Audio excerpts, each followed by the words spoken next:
Welcome. This is Elena Chidosi, a PhD researcher at the Open University, and you are listening to the first of a series of podcasts following the case of Conway against the Secretary of State for Justice, heard before the High Court. This podcast is an introduction to the case, which is scheduled to start on the 17th of July 2017. In recent years, the English courts have had to deal with challenges brought against Section 2 of the Suicide Act 1961 regarding its compatibility with human rights. Section 2.1 provides that an individual commits an offence if their act is capable of encouraging or assisting with the suicide or attempted suicide of another person, and the act was intended to encourage or assist suicide or an attempt at suicide. The reality is that some severely disabled or not physically able individuals may need assistance to take their life. However, any individual assisting another to die may be prosecuted if the Director of Public Prosecution, DPP, decides that to be in the public interest. If convicted, a penalty of imprisonment for up to 14 years may be awarded. Prohibition of assisted suicide by any means leaves some individuals having a desire to end their life unable to reach their objective.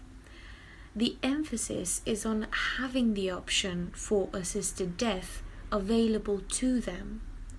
Even though assisted suicide is not available in England, it is still possible for people to go to Dignitas, the Swiss assisted suicide clinic, meaning that often they need to start the process earlier than needed and while they're still able to travel.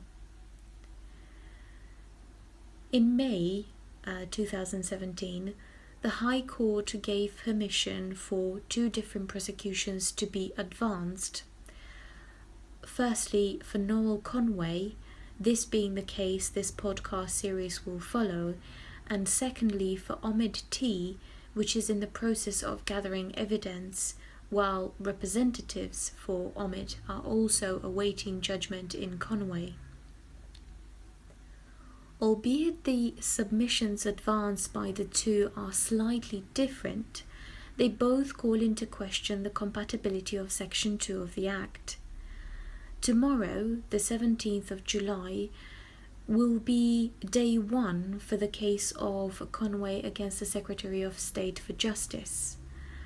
Mr. Conway was a fit and active man who was diagnosed with motor neuron disease, a degenerative and terminal illness.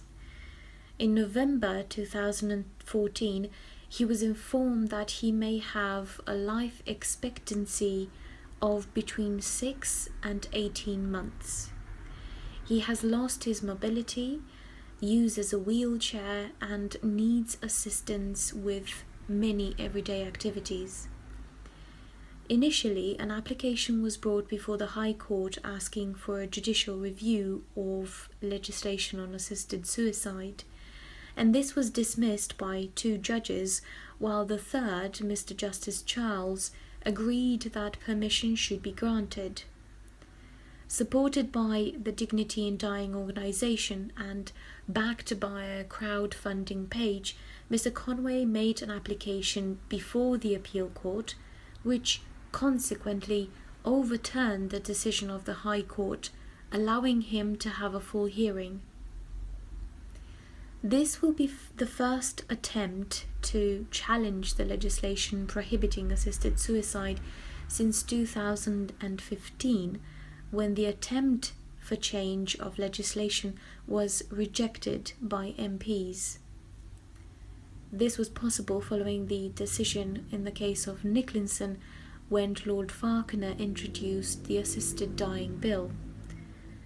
The submissions brought by Conway will ask for a declaration of incompatibility of Section 2 of the Suicide Act 1961 with Article 8 of the Human Rights Act, right to respect for private and family life, and Article 14, protection of discrimination. The submissions will be that those with terminally ill conditions and less than 6 months to live should be afforded the exception. It remains to be seen whether the next few days will be remembered for having made history in changing the law on assisted suicide, or yet another unsuccessful attempt at securing a right to die.